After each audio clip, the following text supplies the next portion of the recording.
What's the best Final Fantasy? So, what'd you answer? 7? Oh, come on, Normie. I don't want to be that guy, but... You basic. 6? Oh, trying to seem smart, are we? You egotistical prick. I'm sure your favorite movie is Citizen Kane. 10? Okay, look, this is a long video, and I don't have time to insult each and every one of you Final Fantasy nerds, so here's the Cliff Notes. But of course, since you looked at the video title already, you probably answered Final Fantasy Tactics. In which case... But yes, you are correct. Final Fantasy Tactics, released in 1997 on the PS1, was Final Fantasy's first real foray outside their typical turn-based RPGs, going way out of their comfort zone into a slightly different variation of turn-based RPG, this time with a grid. While being slightly overshadowed by the behemoth that was Final Fantasy VII, which came out a few months earlier, Tactics was still an immediate hit, boasting strong sales and fantastic critical acclaim. At this point in time, it's nigh but impossible to bring up the TRPG genre without at least mentioning this part of video game history. But why exactly is it so good? What brought that universal praise and keeps the game going to this very day?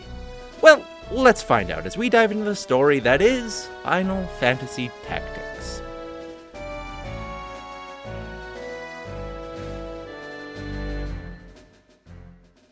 So, before we begin, Final Fantasy Tactics is unlike a lot of JRPGs that I normally cover in this series. The main difference being that it's not a very character-driven game. While there certainly are key roles, the plot is much more focused on the setting, the world and actions of many men, rather than your typical party of teenagers. While we certainly follow one group of people most of the time, many times throughout the story we'll cut away to different sections and different people talking about various things that our main characters would have no way of knowing. As such, before we really begin on this journey, I think it would be prudent to have just a little bit of world building to get a better understanding of the world that Final Fantasy Tactics has to offer. Alright, so, FFT is set in the fictional kingdom of Ivalice. In the time period that we are privy to for the game, it is ruled by a man named King Ondaria Akasha, I hope I'm pronouncing that correctly, the Third. Don't worry too much about his long name, by the way, he doesn't really come up that much. Anyways, the royal family consists of the king, his wife, Queen Luveria, and his 2 children. First, his older adopted daughter, Avelia, and a newborn baby boy named Oranus. He did have 2 sons prior to Avelia as well, but unfortunately both passed away due to certain circumstances. Beneath them in the hierarchy of this world are the lords and nobles who manage the affairs of Ivalice. Much like medieval Europe, they live a sort of feudalistic society, lords owning various stretches of lands and towns, while peasants live on said land, manage it, and pay taxes to their lord. Many of these lords also form the military might of Ivalice, and are or employ the many knights that defend it during times of war. But rather than one unified military, instead there are 2 separate but equally powerful armies to the north and south. Aptly named, they are called the Order of the Northern Sky and the Order of the Southern Sky. The north is led by a man named Duke Larg, the brother to the queen, while the south is led by a prominent nobleman, Duke Goltana. Finally, separate from the nobility, there is the church, known as the Church of Glabados. They act much like the Christian church did in Europe, providing solutions to matters of faith to the people, while holding a certain amount of power and sway outside the control of the nobles. At this current time, the church is led by High Confessor Marcel. In any event, those are the major players at work in the world of Ivalice. At this point in time, Ivalice has just finished a long and drawn-out conflict with a neighboring nation known as the 50 Years' War. Unfortunately for Ivalice, despite looking initially like they would win the war, they were, through several circumstances in the end, forced to surrender. A peace was eventually brokered, and most of Ivalice remained intact, but suffice to say, Ivalice didn't exactly get everything they were looking for. To make matters worse, now that the war is done, thousands upon thousands of knights and warriors who fought bravely on the front lines in service of their country have now returned home to find an exhausted nation without the means to take care of them.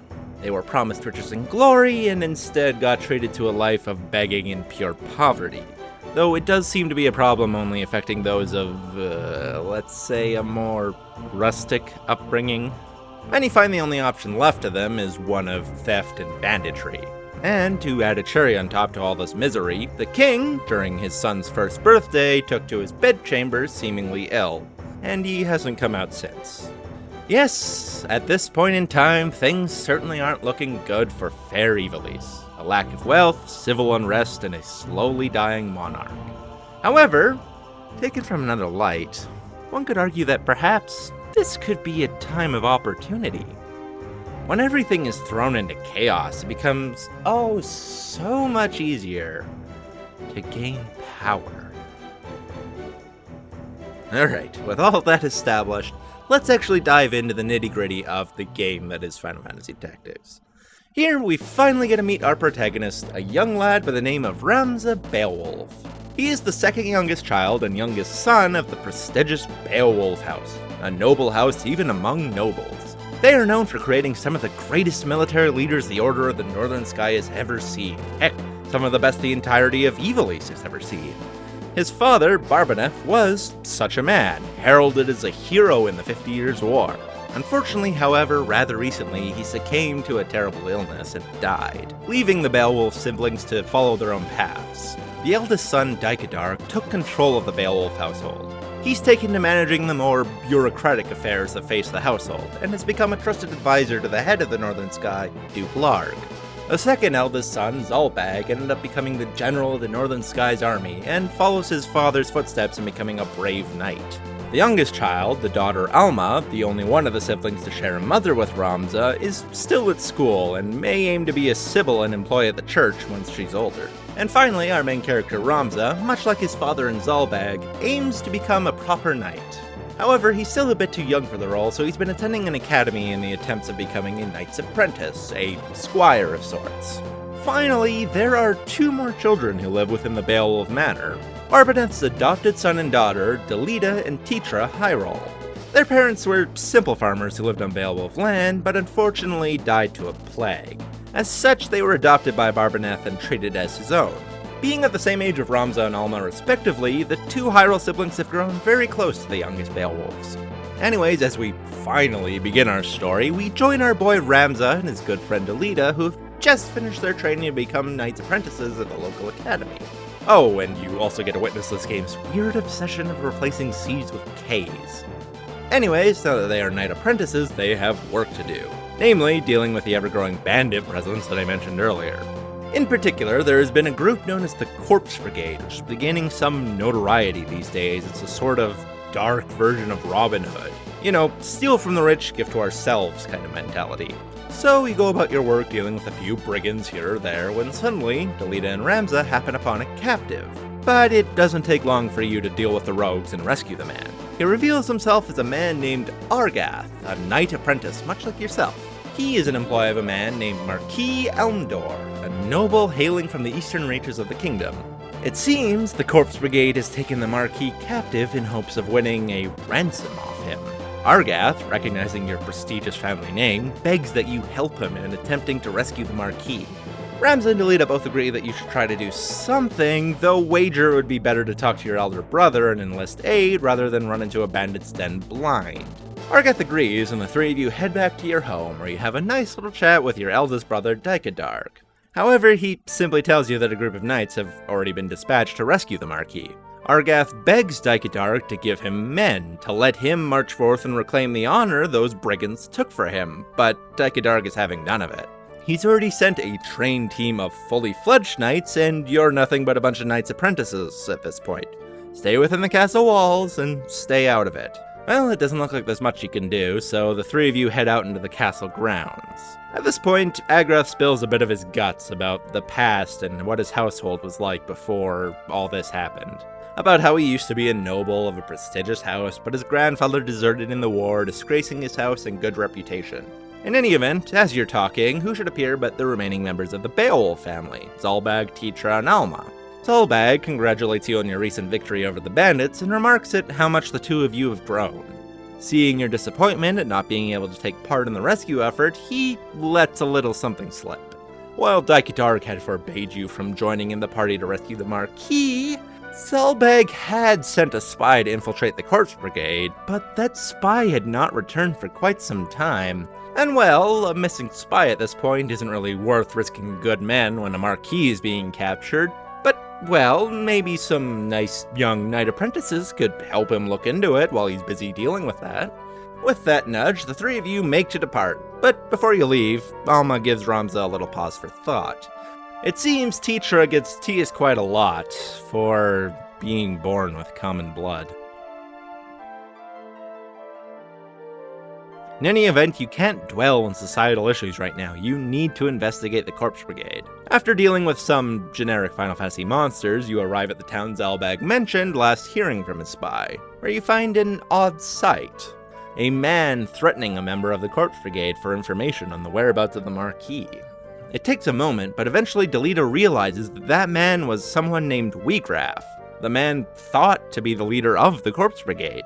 But what is he doing threatening his own men? Well, for now, all you can do is deal with the bandits before you in what is actually a pretty annoying fight. Eventually, however, you are victorious and you take one of them prisoner in order to gain some information for him. At first, he refuses to talk, leaving Agrath to let loose some, let's say, straightforward interrogation methods, much to Ramza's protest, but eventually this does lead to the man telling you something. Apparently, the second in command of the Corpse Brigade, Gestahl, had gone rogue and was the one seeking the ransom money for the Marquis. But he claims that any true member of the Corpse Brigade would never stoop to such paltry methods, that they're good men only looking to right the wrongs that the unfair aristocracy brings upon the masses. To Jenny, I leave a boot to the head. A what? Ow! Ooh. Well, anyways, whether the rift within the Corpse Brigade is to be believed or not is a question for another time. Right now, the important thing is that you know where to search next. And so, off you go, and sure enough, you find a small encampment guarded by a group of bandits. You surround them and eventually work your way through the guards until you finally make it to the back where you find the Marquis. You also find the man himself, Wiegraf, wiping the blood of his second-in-command Gustav off his blade. Your group step forward, but Wiegraf points his blade at the unconscious Marquis. However, he offers a deal. His escape in exchange for the Marquis returned unharmed to your care. Ramza and Delita, seeing that further bloodshed would be unbeneficial, slowly agree, and after a hesitant standstill, you manage to get to the Marquis' side to check on his condition, while Wiegraf quickly flees. Agrath, on the other hand, seems less than enthused at letting a criminal escape. In any event, the Marquis is safe, and you quickly spirit him back to the Beoulve home. Upon your return, Dikedarg isn't exactly happy to see you. He told you to stay put, and instead you traipsed off and faced down the Corpse Brigade by yourself. However, he's stopped by none other than Duke Larg, the head of the Northern Sky. Despite going against orders, you did rescue the Duke. Can you really hold it against young men to follow their hearts? Was Dikedarg really so different back in his heyday? Dikedarg sighs before turning to your group. With the entire structure of the Corpse Brigade in tatters, the Order is making its move against them. And well, seeing how well you did in the rescue of the Marquis, perhaps your group could help in chasing them down. The three of you bow in thanks for the assignment and make to leave. However, the camera lingers on the brother and the Duke.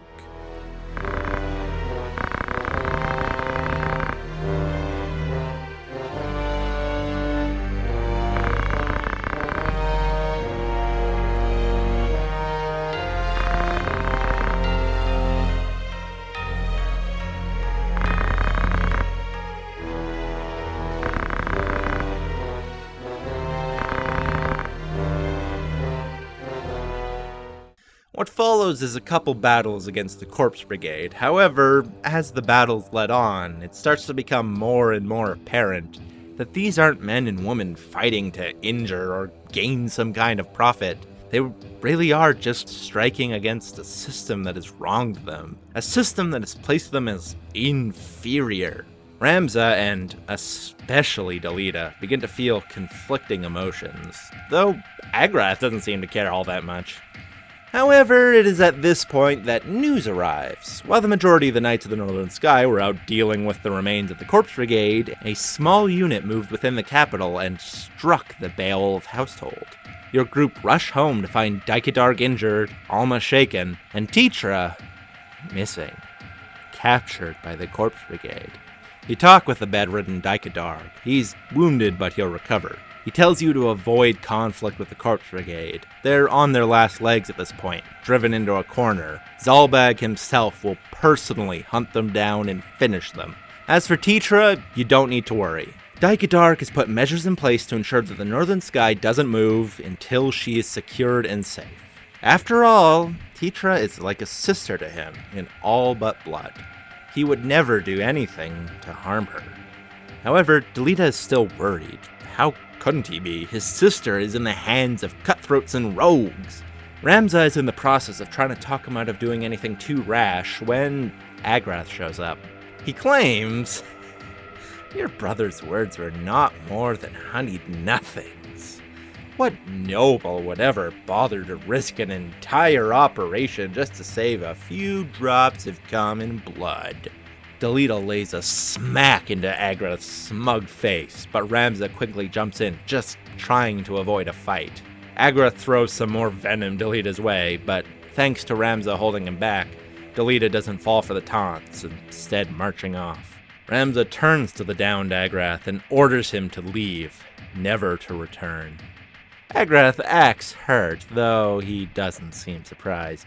He walks off, remarking that Ramza would be better off discarding his childhood playthings.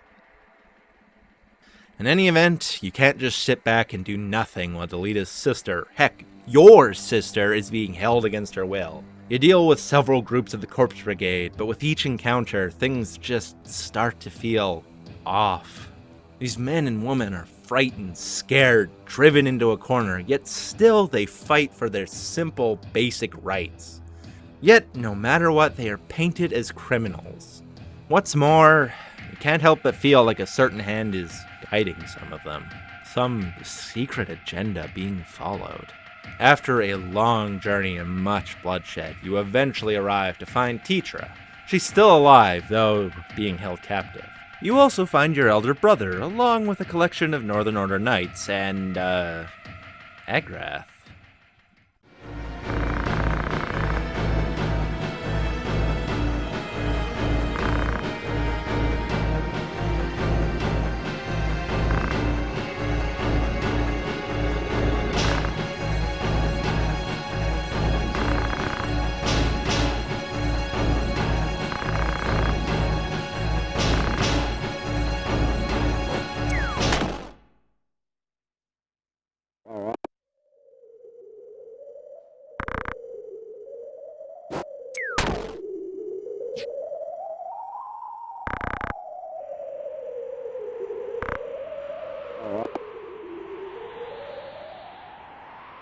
Daikadark had been the one behind the capture of the Marquis all along.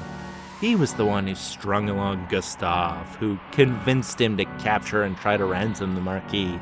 And while the death of Tietra had not been planned by them, the fact that they would simply thrown her away, that they would personally see to her death simply because she became a hindrance, this girl that they had lived with for years, that they had dined with, that they had called family. Ramza has lost everything he believed in, everything he had fought for, the people he loved and cherished. Had it always been this bleak, this cold? Had his entire world always been a lie? Had everything he'd fought for just been a puppet show put on by those above him? Delita, on the other hand, something awakens in him. A fire. Realization. He charges forward, a murderous intent on his mind. He will destroy the men who took his sister. The battle passes in what seems like a haze, but eventually, Agrath falls.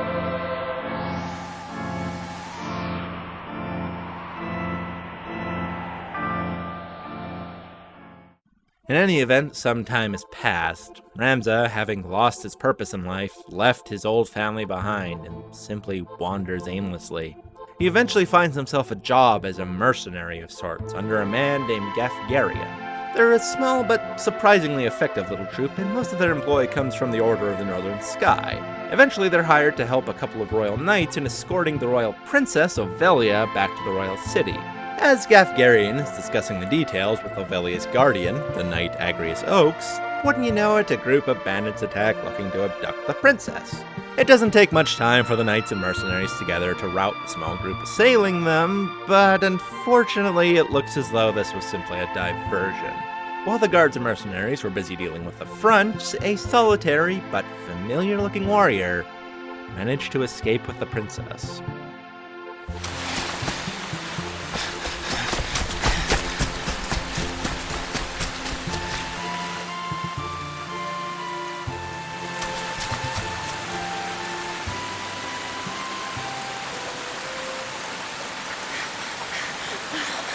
I cannot be! Delita, he lives? But why does he fight under the banner of Duke Goltana?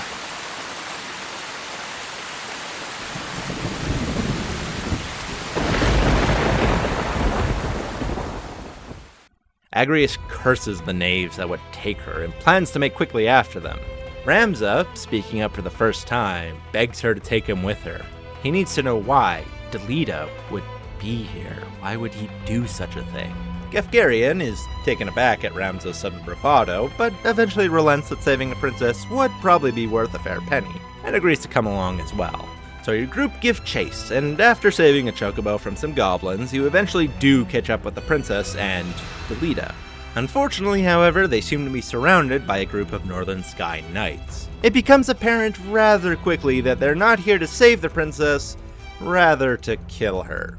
Remember all that talk I did a while back about the royal family and the sickly king? Well, here's where it all ties together. You see, with the princess gone, the only heir to the throne would be the 1-year-old son of the king, Orinus. And well, such a young boy couldn't lead a nation at that age. He would need help.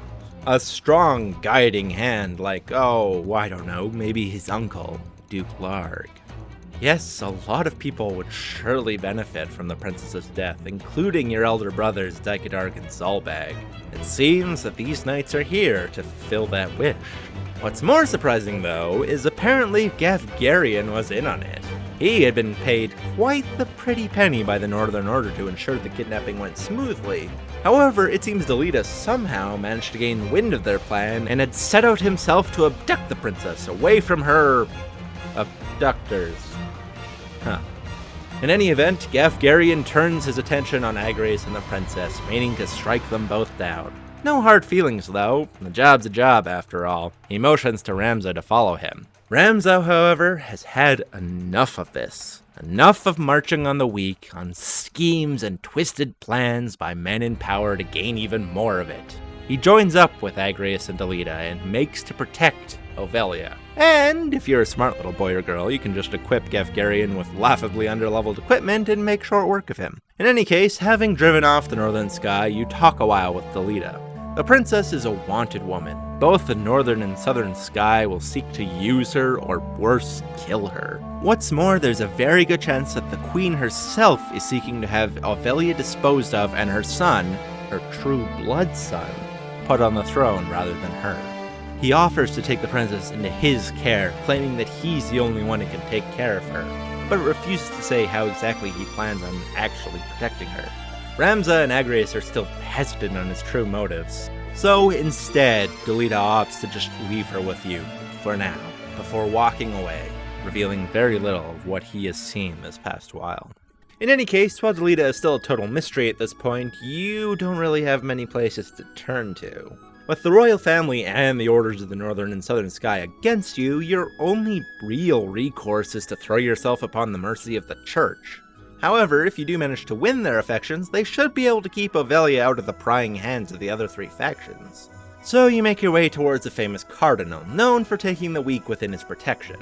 On your way there, you happen upon a small scuffle between some rogues and a lone man named Mustadio. You don't really want to draw attention to yourself, but it's hard to pass up a man who's in so desperate need of help. So you group stop to deal with the rogues. After a quick fight, Mustadio thanks you for your help, and upon hearing your plans to visit the church, begs you to take him with you. While he isn't 100% clear on why exactly bandits were attacking him, he claims that his father was taken hostage, and he wishes to request the help of the church. Agrias is hesitant to trust the man that we just met, but Ovelia decides to put her faith in him, and Agrias, ever the stalwart guardian, obliges. So you bring Mustadio along with you and continue on your journey. It's a long journey of monsters and bandits ahead of you, but eventually your group does make it to Lionel, a castle of the church. Here, a prominent figure of the church, known as Cardinal Delacroix, meets with your party. After hearing your story, he agrees to protecting the princess. He will keep her within the safety of the church, and in the meantime, work with the High Confessor towards exposing Duke Larg and your brother's misdeeds. He also talks a bit with Mustadio on his missing father and asks, why exactly has his father been captured? Mustadio is hesitant to answer, so the Cardinal pulls a round red stone from his pocket. Mustadio seems to recognize it instantly. The Cardinal claims that the stone is made of a material known as Orisite and is called a Zodiac Stone. The Zodiac Stones are part of an ancient story passed down through the Church of Glabados, of 12 heroes, each with an Orisite stone, who defeated a group of demons known as the LUCT and saved humanity. He asks if Mustadio's story has anything to do with these stones, and eventually Mustadio nods. Apparently, his father had one of these stones, but refused to give it to some villain who sought to use its power to create a weapon of some sorts. The Cardinal nods and agrees to send out a detachment of men to track down and rescue his father.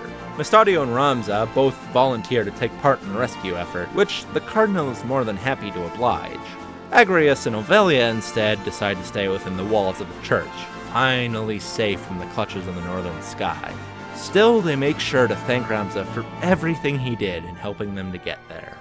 So, with your task finally completed and the princess safe, it's off to rescue Mustadio's father. After a quick march through a ghost swamp, you make it to the city where he's being held captive to find, everything proceeding as normal?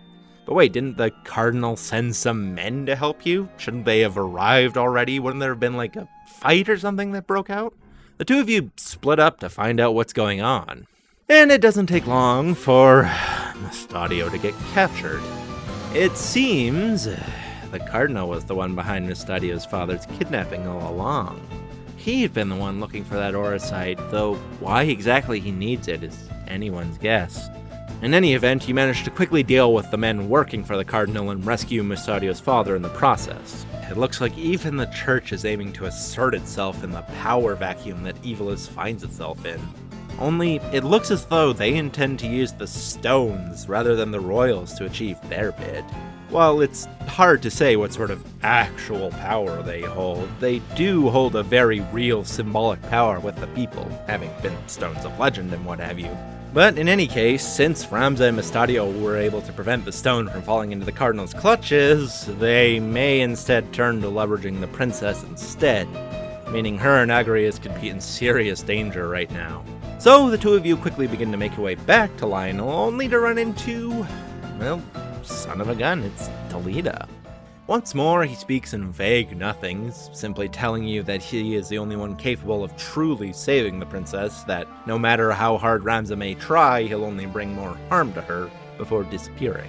Ramza is still lost, but can only really follow his heart at this point. He continues onward, back to the Cardinal's castle in order to save the princess. But before reaching there, he instead finds Agrius being pursued by many a knight of the church.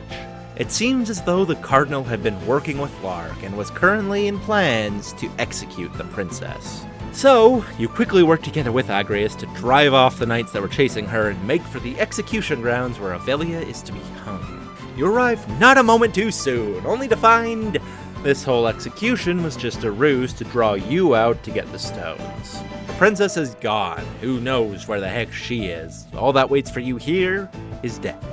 Still, you're a hardy bunch, and after a somewhat frustrating fight, you eventually manage to defeat the knights and drive off Gaffgarion. It's here that we get a scene away from Ramza's group. The princess, it seems, was taken away by the Cardinal, a man we've never seen before, and Delita. They don't exactly reveal who they are, only claiming that they're not affiliated with either Goltana or Larg. However, they do reveal their plan, that they wish to see Ovelia crowned as queen. Now, it's not hard for Ovelia to guess that they simply seek to use her the same way Larg seeks to use the young prince, but it's not like she really has a choice in the matter. In any event, Ramza, still not entirely sure of the exact location of the wayward princess, besieges the walls of Lionel. Once more, Gaffgarion is there to block your path, but this time you finally put an end to him for good. In the meantime, we once again cut away from our main party to find Delita escorting the princess. It seems that Delita's group is planning on handing her over to the Southern Order, though why they're doing this is anyone's guess really. Ovelia is hesitant to follow, but after yet another attempt on her life by the Northern Sky is thwarted by Delita, she begins to see that she truly does have no options left to her. Her only recourse at this point is to put what little faith she has left in this man, Delita. Again, back to Ramza. Having finally breached the castle Lionel, he makes his way deep within its halls to the Cardinal's chambers. He demands the release of the princess, but the Cardinal simply scoffs, claiming the princess has already joined their cause and is far away from here by now. He even offers you a place within their ranks. Time and time again, Ramza has proved himself to be a powerful warrior, and joining up with them could allow him to take revenge against his brothers. Together, they could change the world into a better place. But Ramza's having none of it. Only a fool would truly believe they could change the world, much less a fool who would step on the backs of others so that only a few may stand on top. But boy, don't you see? You already hold with you the power to change the minds of men. A stone of that magnitude is wasted on the likes of you. Perhaps a demonstration to prove just how far out of your league you really are would suffice.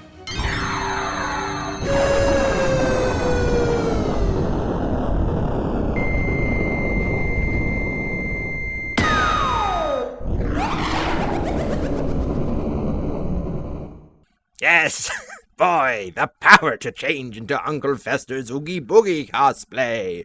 Can't you see the raw energy this could provide you? In all seriousness though, the stones, it seems, truly do have more power than anyone could possibly imagine. An ancient power unlike anything the people have seen before. It seems as though the church really did plan on harnessing their power, but in a way Ramza could have never foreseen. It's a difficult battle. The thing hits you with attacks unlike anything you've ever seen before. But somehow, eventually, your group is able to scrape by and defeat the monstrosity before you and reclaim the Odyssey. But once again, we must jump away from our main party and return to the larger story on a whole. Delita, it seems, has brought Ovelia before Gultana, the leader of the Order of the Southern Sky. Posing as a knight within Gultana's court, he offers the princess as a tool. Duke Larg and the Northern Sky have been working hard to instate the young prince as the new heir to the throne. But should Gultana strike now, and immediately seek to place Ovelia on the throne before anyone has any time to retaliate, they could seat themselves within the royalty, give power unheard of to the Order of the Southern Sky, to Gultana himself. This was the beginning of a conflict known as the War of the Lions, a civil war between the Northern and Southern Orders, a war that, in name, was being fought for the prince and princess, but in actuality was being masterminded by Dukes Larg and Gultana. However, as Ramza was quickly beginning to find out, something even more sinister than the Dukes was lurking in the shadows. Something pulling the strings behind everything. Anyways, some time passes and the war rages on. For the most part, it's a stalemate, both sides making ground here or there, but both also suffering heavy losses. All the while, civil unrest with the public grows ever higher as taxes are levied against them while the nobles fight yet another pointless war amongst themselves. As for Ramza, he's seen things beyond the scope of this conflict. There really is some sort of puppet master behind the scenes, stoking the flames of war, guiding the Duke's lust for power into even more bloodshed. But aside from knowing that they seek the Odyssey, Ramza knows very little of who they are and what they hope to accomplish.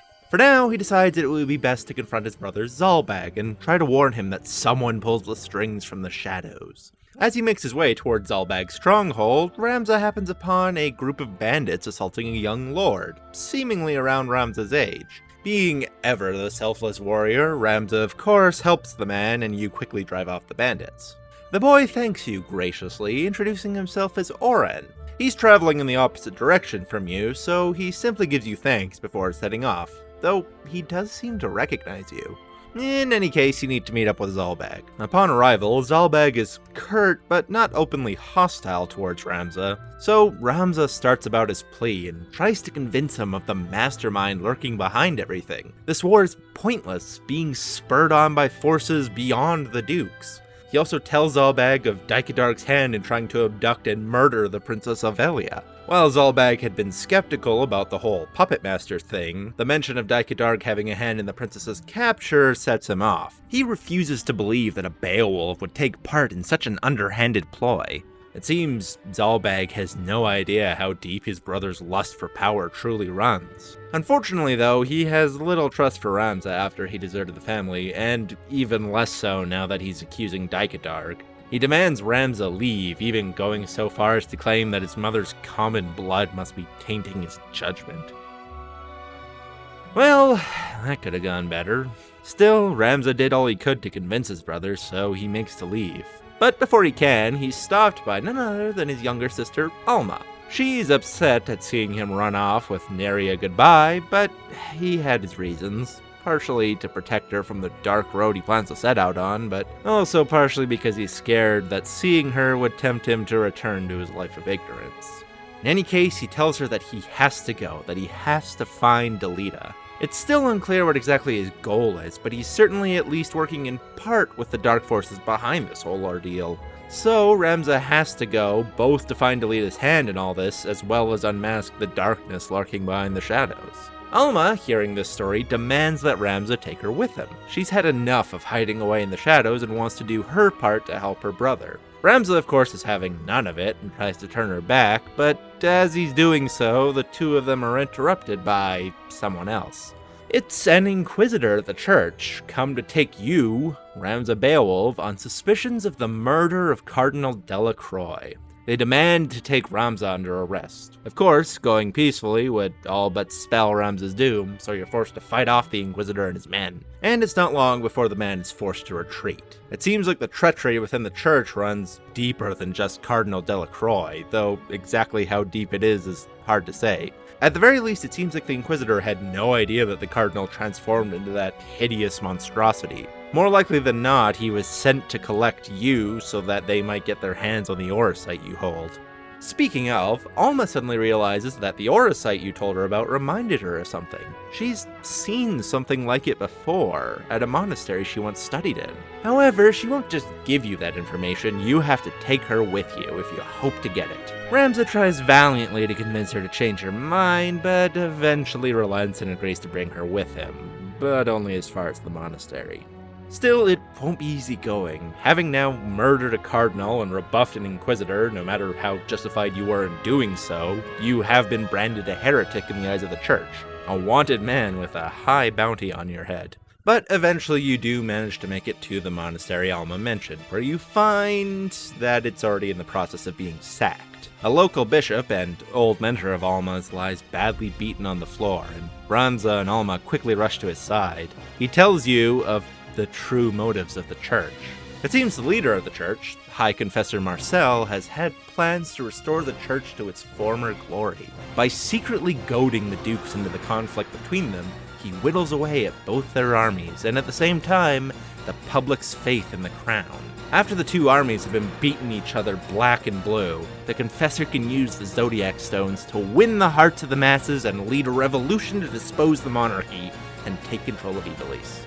Ramza is taken aback at all of it. The church really is the mastermind behind this whole plot? But if the bishop's story is to be believed, then the Confessor is using the stones purely as a symbol of the people. But surely a man with his lust for power would use them for the magical power they possess, would he not? For now, though, you can't dwell on it. There's people already ripping apart the monastery in search of the stone. Ramza leaves Alma to care for the bishop while he dives into the depths of the monastery. It seems the Knights Templar are the ones searching for the stone, the elite force of knights employed by the church. You deal with several groups of them, but you're just a bit too late, and one, named Isolid, manages to escape with the stone. You chase after him, only to find that the knights have already abducted your poor sister. You make to save her, but are blocked by a familiar face. Wheatgraff, the former leader of the Corpse Brigade. He seems to have teamed up with the church in order to avenge his fallen comrades and family. However, you've defeated him before, and you do so again without too much trouble. Still, your battle is a long one, and eventually it leads outside, just in time to watch Isolde make off with Alma. However, as you make to go after them, as Wiegraf lies prone and bloodied on the floor, the stone he's holding suddenly reacts. It floats in the air above him and talks to him. Much like the Cardinal before, it seems to react to Wiegraf's emotions, and transforms him into a four-armed sheepman. However, he doesn't stay to fight or even to chat, instead opting to almost immediately disappear, leaving behind a bewildered Ramza to contemplate what just happened. But he's not alone for long before the bishop comes running out of the monastery. He's very weak and badly injured, but claims he needed to give Ramza something, handing him a book. The book is known as the Scriptures of Gremonique and holds many, many secrets about the dark and sordid past of the church. It is a book of far more importance than Ramza could ever possibly imagine. However, before we can get too much about that, we cut away to another scene of Delita. Here we start to see as his true ambitions become more apparent. It has been the same for me. I was given the wardrobe of a nobleman, and so I played the part, a puppet ever dancing for the amusement of patrons unseen. This wretched world does not reward endeavor. It is the patron and his troop who are receipt. Maggots grown fat on endeavor's course. Most men but play the part they're given. Most live and die not knowing they play a part at all. But I am past all that now. I am their unwitting puppet. No more! No more. I will exact from them the price of their gluttonous feast!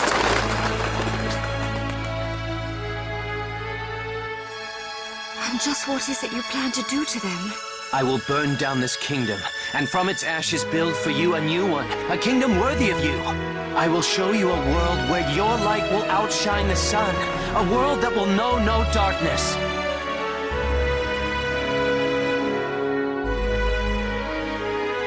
And you will have no more need of tears. Such a world. Is it possible? I will not fail you in this. On Tietra's soul, I swear it to you.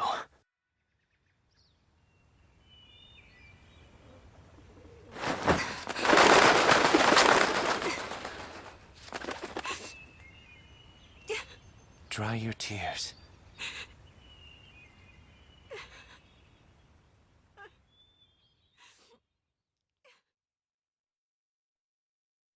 In any event, Ramza has to chase after the ones who kidnapped his sister. However, he doesn't get far before he's stopped by a young man. He tells you if you want to see your sister again, you need to come to a place known as Riovane's Castle and bring the scriptures with you.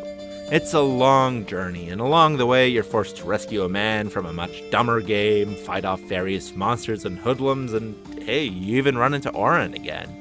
It seems he was actually a far more important figure than you first realized, being the son of one of the head generals in the Southern Order's army, a man named Count Orlando, or Cid to his friends. However, Oren appears to be a rather honorable and trustworthy man, as he believes Ramza's words that there might be a puppet master behind everything.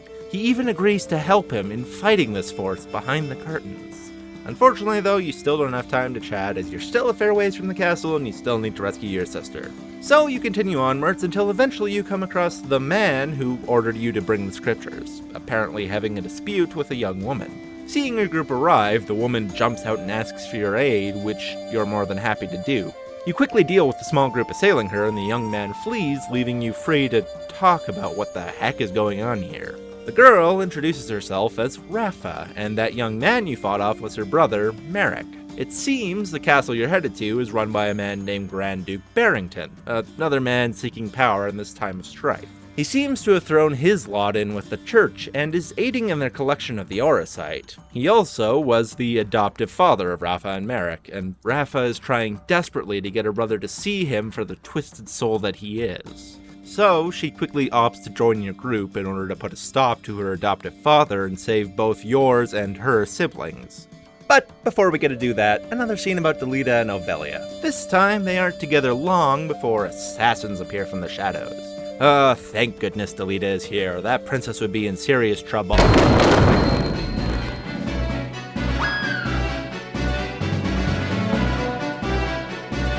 Holy crap! Yeah, maybe she doesn't need as much protection as I first thought. Well, in any case, it looks like a bit of a spark is lighting between the two of them. But back to our boy Ramza. After a bit more marching, you finally arrive at Riovane's castle. However, before we get to that, we are privy to a different scene going on within, as the Grand Duke meets with several of the Templar Knights. It seems he's been doing a bit of snooping on the church, and is looking to push them into giving him a position of even more power than they had originally agreed. However, it seems even he hasn't fully understood the powers he's dealing with. In the meantime, though, Ramza works on forcing his way into the castle walls, again facing off against Marik and again driving him into a corner, forcing him to flee, though this time Rafa disappears as well, giving chase. However, you still have your own sibling to worry about, and you head into the depths of the castle. However, something isn't quite right. It's quiet, exceedingly so. As you go deeper, bodies begin to litter the floor. Just what happened here? Eventually, who should he come across but Wheatgraph again. You fight with him one-on-one for a short while, and you do manage to get the upper hand until he gets sick of losing and says, "Fuck it, demon time." Well, another difficult fight awaits you, but you were able to topple one of these monstrosities before. You can do it again. Eventually, you do manage to deliver the final blow and bring down the entity formerly known as Wheatgraph. Well, that was fun. Time to cut away from our main party again, this time to a scene of Alma escaping from her confines. She blindly makes her way through the castle's many corridors until she comes across a large dining room, littered with many bloody, desecrated corpses. Among them is the Templar Knight Isolde. It seems like he was completely unaware of the true nature of the Odyssey and had tried in vain to fight against it, but was too late. In his last moments, he begs Alma to take the Odyssey he holds and give it to her brother. Ramza may very well be the only man who can put a stop to the evil behind it. But before Alma can make it very far, a figure appears in the doorway behind her, and it's not of Ramza. It's a Templar Knight, a man known as Fulmarv, one who very definitely knows of the Odyssey's true power. He slowly walks forward, ready to strike down Alma. However, the Odyssey that he holds upon his person seems to stir when it's in Alma's presence. Fulmarv seems taken aback, but for whatever reason decides that Alma needs to be kept alive. With a quick strike to the gut, he knocks her unconscious and spirits her away. But as he works, he fails to notice that his strike dislodged something from Alma's person, the Odyssey given to her by Isolde. Ramza unfortunately sees none of this, however, as he was distracted by a commotion going on the roof. It seems the siblings Rafa and Marik are having a dispute with the Grand Duke, Marik finally having seen the Duke for the snake that he truly is. The Duke, seeing the position he's in, takes a shot at Rafa, but Marik jumps in the way, taking the bullet for his sister. But before much more can happen, a woman you've never met before suddenly appears. With a quick motion, she grabs the Duke by the scruff of his neck and hurls him from the rooftop, where presumably he met a rather quick end. Two more figures appear behind her, another woman looking almost identical to the first, and a man you've not seen for quite a long time, Marquis Elmdor, the Marquis who was kidnapped at the beginning of the game. Yes, it seems he too is working in part with the church, though he seems to be quite a bit deeper involved than the Grand Duke was. Much like many before, he aims to take the stones from you, and even offers your sister back in exchange for them. But as much as you care for Alma, there's too much at stake here. You can't just hand over the stones, even if it means that you might get to see Alma again. So you're forced to drive off the Marquis and his two lady servants. I mean, after several attempts in which you watch Rafa run in and kill herself because she thinks her bamboo pole stands a chance against vampire ninjas. Anyways, with them driven off, you turn to see Rafa kneeling next to the limp Marik. She pleads with him not to leave her alone, not to abandon her now that they can finally be together. And that's when, much like it did with the dying Weegraf before, the Oryssite reacts to Rafa's cries of anguish. Ramza pauses for a moment before realizing what's going on. He shouts to Rafa to disregard the stone the siren called, but too late. The stone begins to react and,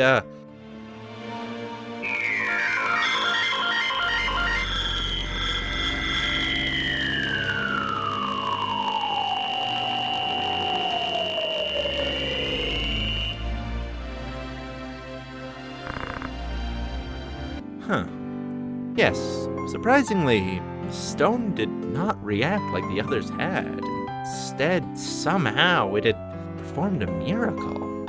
The siblings share a heartfelt moment in each other's arms. Perhaps these stones are not pure evil as Ramza had thought. Perhaps it's more in line with the heart who bears them, rather than simply reawakening ancient demons. As he thinks, he happens upon the piece of Oryssite, laying next to the brutalized body of Isolde. As we fade away, we get a few more scenes of different moments throughout the world. One of a rather tender moment between Avelia and Delita, and one of a scene of Oran speaking with his father Cid, indeed holding true to their word and working to investigate the dark underbelly of the church. For now, though, Ramza makes it his mission to first seek out Delita. He has no idea where his sister is being held, nor the church's plans for her, so his only real lead is his old childhood friend. So, after another run-in with a Knight Templar, this one seeking vengeance for Isolde, her dead brother. Man, there are a lot of siblings in this game, aren't there? Eventually, Ramza makes it to the church where he gets to talk with Delita. Delita confesses to him the entire plot of the church. First the war, then the unrest within the public, and finally the weakening of the northern and southern forces. With them at their most vulnerable, the heads of the two sides, Duke Goltana and Larg, Lord Cid, Lord Daikadarganzalbag, all of them would be assassinated. With their power structure eliminated, the church would swoop in, acting as the last remaining power, the last bastion for the people to rally behind, thanks to the help of the Zodiac Stones. But there's the problem, isn't it? There's still one thing preventing the church from fulfilling their grand plan. The heretic, Ramza Beoulve. Ramza asks if Delita really came here just to fulfill his master's orders and retrieve the stones, but Delita brushes him off. Delita is his own man now. He answers to no one. He uses the church just as much as it uses him. He would do anything at all, to see Avelia freed from those who would use her. Ramza pauses for a moment, then asks, isn't Delita also just using the princess for his own means? Delita is unsure how to answer that. It says that if it came to it, he would die for her. In any event, your conversation is cut short, as the same Inquisitor of the Church has found you once more. Delita, seeing that his cover would be blown if he was found consorting with an enemy, helps you in defeating the Inquisitor, for good this time. Afterwards, before you make to part ways with Delita, you have a little bit of a conversation. You tell him you plan to meet with Lord Cid. Thanks to the scriptures of Gremonique you managed to acquire, you now have the evidence that points to the church's corruption, and he would be a powerful ally in the fight against them. Delita agrees to your line of logic and introduces you to his right hand, a woman named Valmafra, Delita's most trusted confidant. The two of you agree to part ways here, but with something of a mutual partnership. You shake hands, agreeing to work towards a better tomorrow.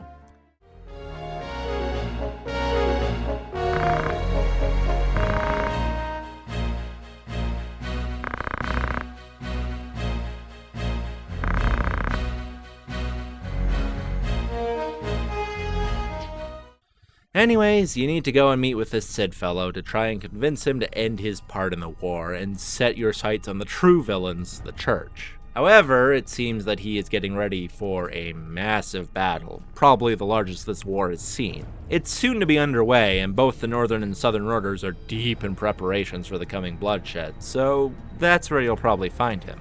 However, on your way there, you find yet another Knight Templar of the Church. He's leading a small group of men who seem to be spreading a powder of sorts into the desert breeze. You confront the men and quickly find out what they're releasing. A toxin of sorts. Not the most powerful of poisons, as most men could survive a moderate dosage of it, but one strong enough to strip a man of his constitution and leave him bedridden. It seems the church aims to weaken the northern and southern forces even more using this spore. The climax to their ultimate plan is nigh at this point. So you quickly deal with the Templar and force him to retreat and make your way to the battlefield. In the meantime, you're once more given vision to events transpiring elsewhere. It seems that Delita has managed to convince Duke Goltana that Count Orlando, Cid, is a traitor, one secretly working for the church. Cid is outraged at the accusations laid before him, but it seems Goltana has already made up his mind and has his knights escort Cid to the dungeon. However, detaining the leader of your army right before one of the biggest conflicts in the country is not exactly the best military tactic, so he decides to appoint a new general, a new face to lead the Order of the Southern Sky, Delita. In the meantime, Ramza breaches the Southern Order stronghold, still intent on meeting with Cid. But no time to dwell on that. Yet again, we must jump away to events elsewhere, this time directly on the battlefield, where we see the effects of the toxin that the church had used begin to take effect. We watch as a distraught Zalbag runs from soldier to soldier, trying to get a handle on the situation when he comes across Daikadarg, who recognizes the poison as a type of mushroom spore. Daikadarg seems to be suffering pretty heavily from the toxin's effects, but still pushes on, claiming that Duke Larg is somewhere nearby and may need their help. And sure enough, I do find him, hunched over in a corner with a sickly look on his face. Still, while the toxin has him in much pain, should he be removed from its presence, he should be able to recover fairly quickly, so there's no worry of, Oh. Yes, it seems that Daikadarg, ever on the hunt for more power, just found an easy opportunity to move up in the world. Anyways, back to Ramza. On his march to the Southern Sky's backlines, he comes across a dam. Seeing an opportunity, he defeats the guards surrounding it and opens the gates to the river, flooding the plains beneath them. This turns the battlefield into a swampy mess, one neither side, weakened as they are, can afford to stay in, putting a bit of a halt on the actual battle. In any case, with that done, you manage to make your way through the Southern Sky's final defenses, and with the help of Orin and Velmathra, reach Cid's holding cell. The man was apparently quite good friends with Ramza's father, an honorable knight through and through, not to mention a game-breakingly busted one. In any event, Cid opts to join you in your hunt to bring an end to the injustices brought upon the church. He also orders Oran to return to the capital, and keep an eye on Ovelia. But before we continue on that, we get to watch as Delita takes his first step in his grand plan.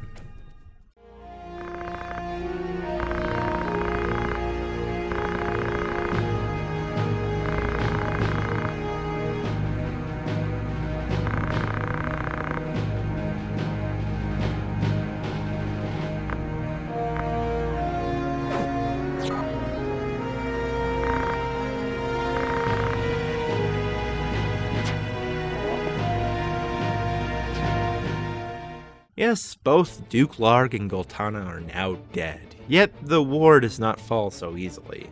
There are still those in power who still seek more of it. In any case, Ramza must continue his search to out the church and save his sister. The last person who mentioned her was Marquis Elmdor, so you decide to head to his region in Linbury in the hopes of rescuing Elma. After yet more bandits after your bounty and a quick run-in with, Aerith, of all people, you manage to make your way to the Marquis's manor. It seems the Marquis is truly part of some dark shit, as the castle is guarded tightly by his 2 she-devils, many a variety of horrific demons, and a freshly reincarnated old acquaintance. Hello, motherfucker. In any event, you eventually make your way into the depths of the Marquis's manor, where, unsurprisingly at this point, you find that the Marquis too is a bearer of the Zodiac Stone, and much like the two before, he transforms into a hideous monstrosity. Only this time he decides to add a bit of a zombie horde to his arsenal, summoning a small army of the undead to help him in destroying you. However, you have some surprise aid of your own, in the form of that one Templar Knight who thought you killed her brother. It seems she too was unaware of how truly dark the church actually was, and she joins you in your fight against the Marquis. It's a bit of a brawl as you fight your way through bone and rotted flesh, but eventually you once again defeat the demon and reclaim the Odyssey. With the deed done, you get to have a bit of a conversation with the woman, named Meliadu. It's here that we get to see the final pieces of the puzzle. The High Confessor isn't the one behind everything. He too is just another puppet.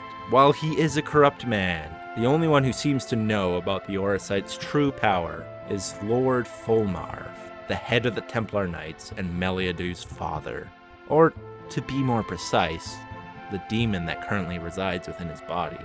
What their final goal actually is unclear, but whatever it is, it can be no good for fair Evilis. So, the former Templar Knight throws her lot in with you, the only true path to gaining vengeance for her brother. She also gives you a somewhat puzzling piece of information.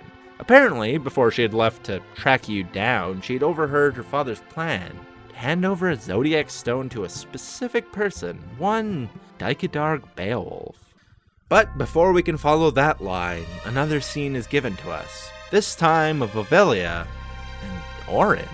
Orin breaks into the princess's room, clearly wounded, and bars the door behind him. He winces from the pain of his wounds, and Ovelia rushes to his side, but he grits his teeth and begins to tell her what he came to say. He says that his father, Count Orlando, is an innocent man, that the murder of Duke Goltana was not by his hands, but instead by another. Ovelia asks who was the one to do such a thing, but before Orin can respond, several Southern Order knights break through the door and surround him.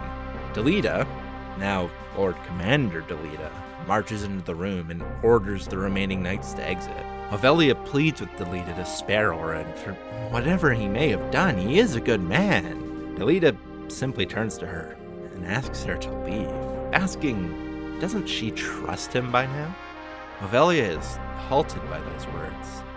Her mind tells her to stay, that she still can't trust this man who abducted her. And yet, there's a part of her that truly, deeply wants to trust him, to believe the hopeful words of one of the few men that was kind to her. Slowly, she does leave the room, but stops short, far enough to fool them into thinking she's gone, while close enough to still hear what is happening. Oran, knowing that his death is inevitable, seeing as how he knows that Delita was the one who killed the Duke, asks that his execution be swift. However, Delita says that he has other plans for Oran. Can't he see? Delita is the medicine that this broken country needs. The Dukes are dead, two fully corrupt men that no one is sad to see dead. All that's left is the confessor of the church and a few pockets of corruption within the two orders. Once they're brought to justice, Ovelia will be crowned queen, and Delita, not more than a common-born squire, will stand beside her, an equal, a beacon of hope for the poor and downtrodden. Oran spits at his words, but possibly more surprisingly, Valmathra reaches for a dagger. She had been an agent all along for the High Confessor, one sent to keep an eye on Delita, one ordered to assassinate him should his allegiance to the church begin to waver. However, it seems Delita knew all along who she was, and he confidently strides up towards her. He gives her one opportunity to strike. Meanwhile, rather than cutting back to Ramza immediately, we actually get a scene of Zalbag, surprisingly. He's visiting his father's grave along with some chemist. As he kneels beside the grave, he picks up a small mushroom and tosses it to the chemist, asking if he can identify what it is. Of course, says the chemist, it's moss fungus. Not the deadliest of poisons, but over long periods of time it can certainly bring down a man.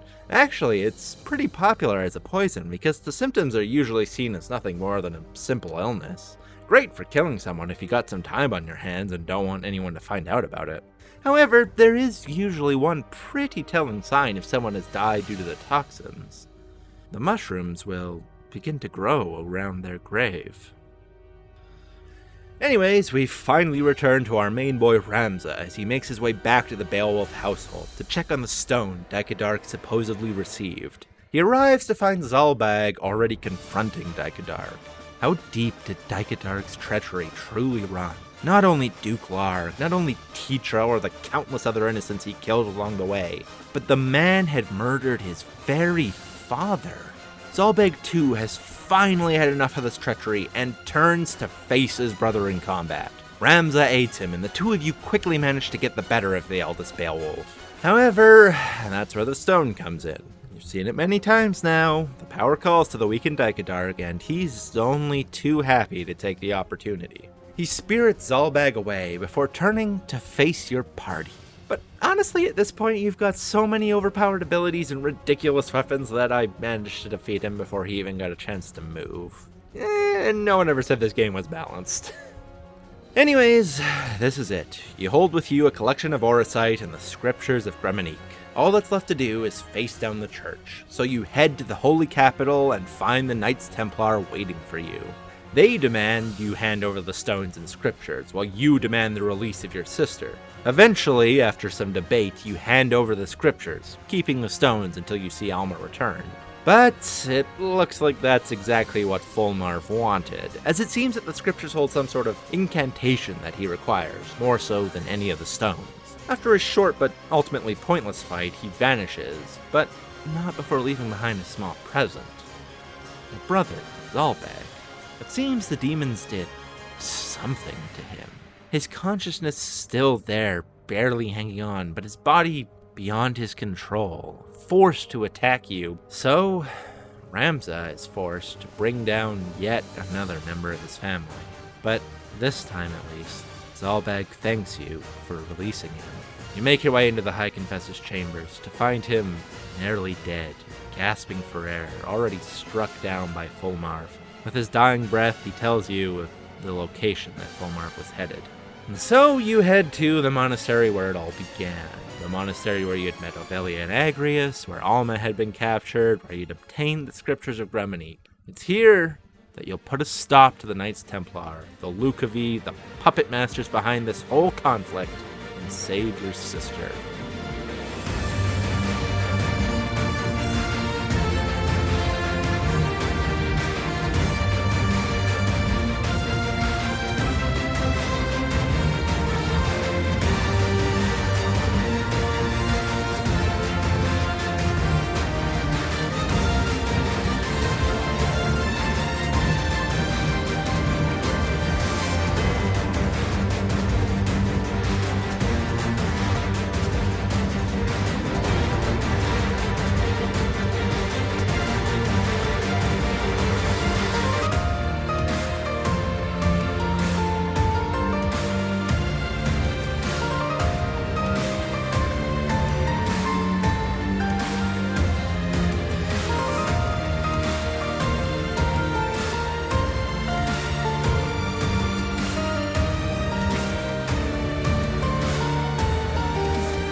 Eventually, you manage to catch up with Fulmarv, and finally find out what it is he truly seeks.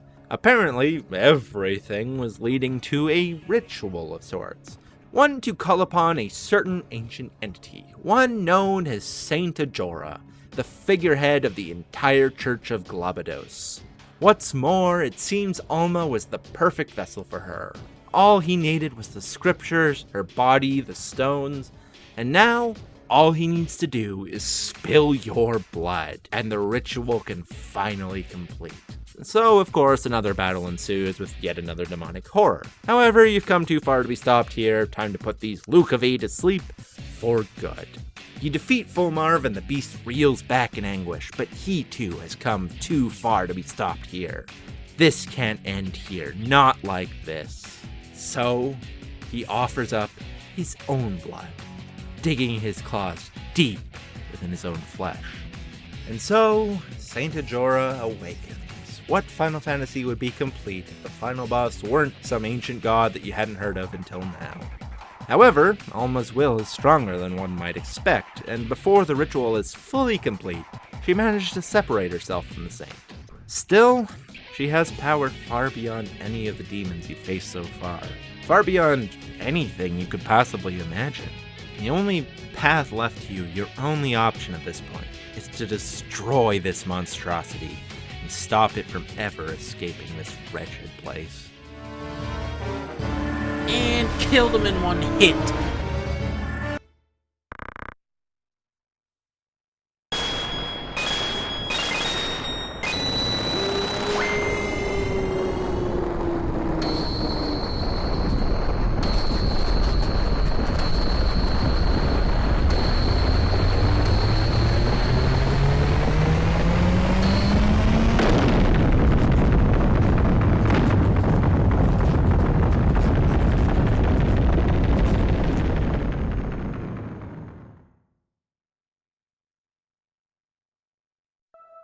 We then cut to a funeral.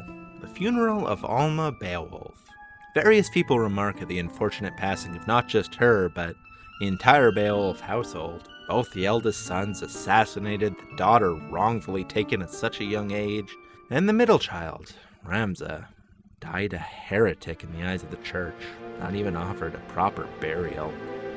As the people begin to leave the graveside, two familiar faces appear, Oren and Valmafra.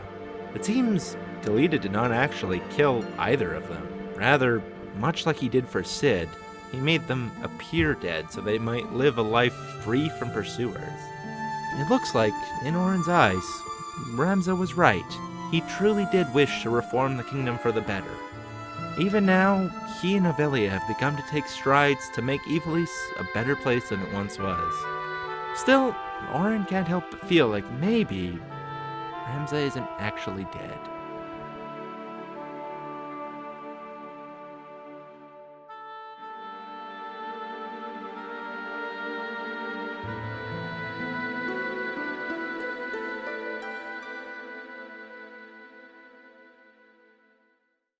But before we can leave the land of Ivalice far behind, one final scene is given to us. Delita, now King Delita, rides up to a familiar spot that he and Avelia have visited so many times before.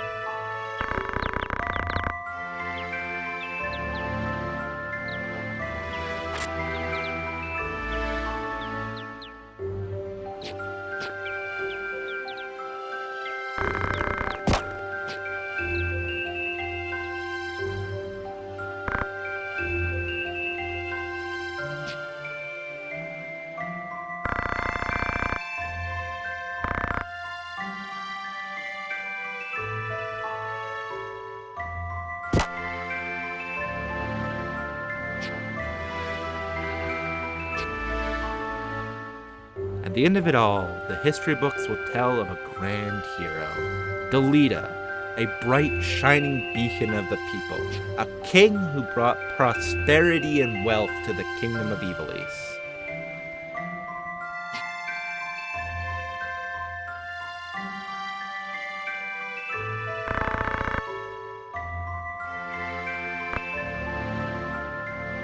But in the end, had he truly become any less corrupt than the men he killed to get there?